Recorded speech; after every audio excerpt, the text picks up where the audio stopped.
How do we increase our spiritual immunity? Great.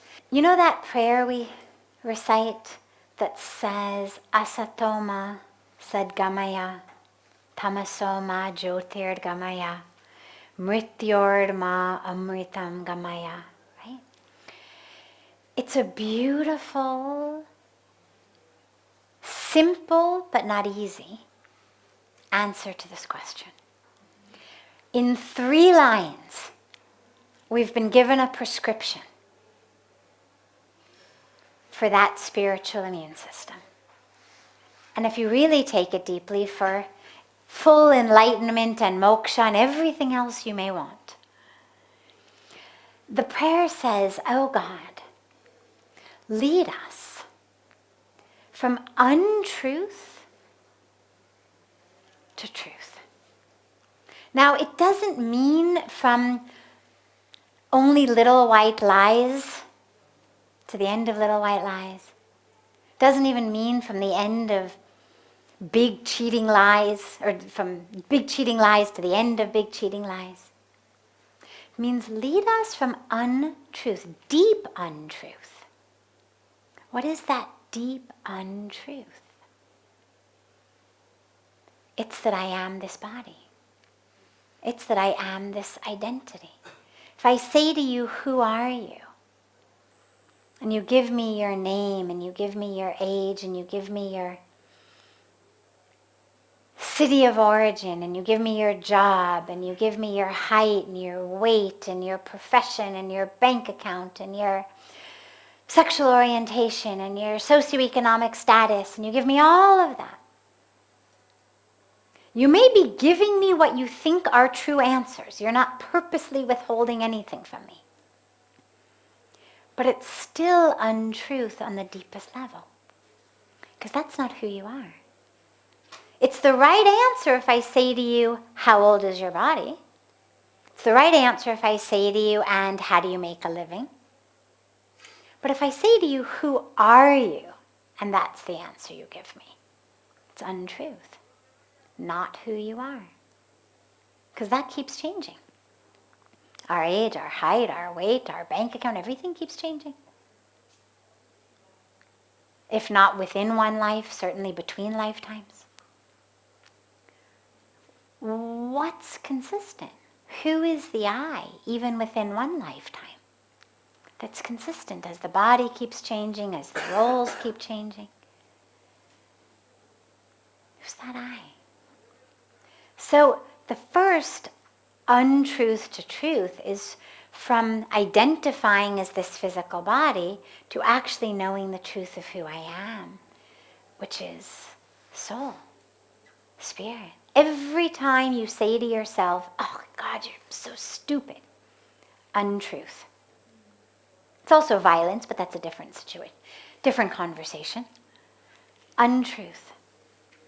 Not because you're not stupid, but because on an even deeper level, the oh my God, I'm so stupid, or oh my God, I'm so ugly, or oh my God, I'm such a failure, or oh my God, any of those things that we say to ourselves, or even the opposite, oh God, I'm so great. Untruth. Because every one of those statements is based upon something I've just done, something I've accomplished, something I failed to accomplish, something I said that was really brilliant, something I said that was really stupid, whatever it may be. Based on physical body, role I'm playing, current role in the divine drama, untruth. Truth, soul, spirit, consciousness, love. Truth. That's who you are. And we say, oh God, lead me from darkness to light. Now when we talk about darkness, again it's darkness of ignorance. Who you are at the core is not dark. Many of us have a sense inside of, oh, I'm horrible, I'm a horrible person, I'm this, I'm that.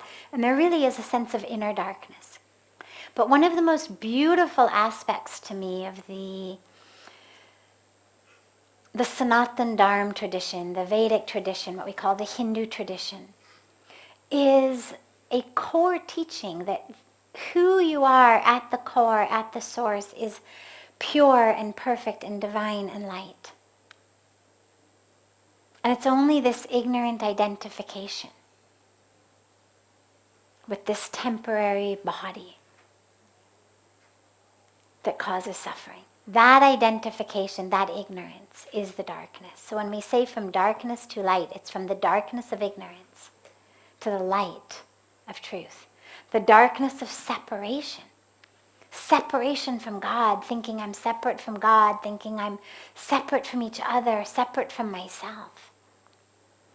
And then lead us from death to immortality. Now this is really interesting because, of course, the body is made of matter. It disintegrates, degenerates at a very predictable rate. No way to keep the body forever, no way to even keep it beyond, 110, 120 years. There was a Swamiji when I first got here who was 125 years old, who was just amazing. But, there's stories, 125, 130, and that's for the highest level of enlightened yogis who also happen to have come in with very special genes. The body can't live forever. Most of them don't even last 100 years, 90 years. So when we're talking about a prayer, immortality, impossible. So what does it mean? Doesn't mean, oh God, do the impossible. Doesn't mean, oh God, override your own laws of nature that you've created. It means, let me identify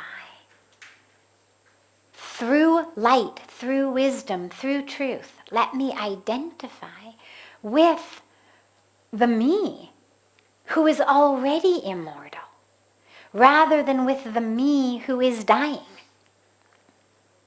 Because we're all dying. Every one of us is a day closer to death every day. An hour closer to death every hour. We're all dying. So rather than identify with the me who's dying, let me identify with the me who is immortal. So that prayer, if you really take it and you really try to implement it in your life, it will give you a very robust spiritual immune system. Pujya Swamiji also has a special multivitamin of spiritual health that he gives, which is meditation. Begin the day with meditation. No reaction all day long. Whatever happens, don't react. Doesn't mean that you're not engaged. Doesn't mean you're not connected. But what it means is I act. I act based on my values, my ethics, my intention, my truth. Not react based on what samne wale, what the person in front of me is saying or doing. Because that's what most of us do, is we just react. We react to the people around us. Now we react to the beeps and the blips and the rings of our smartphones.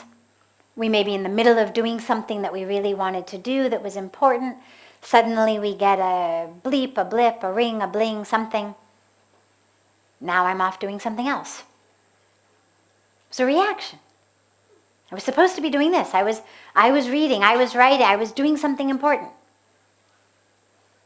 Suddenly, bleep. So-and-so posted this about you on Facebook. What? How dare they? Oh my God, I have to. Okay. Now, whatever I was doing, over. So, no reaction. And in the evening, introspection. How did the day go? How did I do? Not with judgment. Not with negativity toward the self, but just taking all of that which we did, what Pujya Swamiji calls our plus points and minus points. Whatever we did, offer them to God. Realize we're a tool in God's hands. The plus points are, of course, due to grace. The minus points are where our own darkness and ignorance came in. We just pray tomorrow, give me more light, more truth, more of an awareness of that infiniteness of who I am.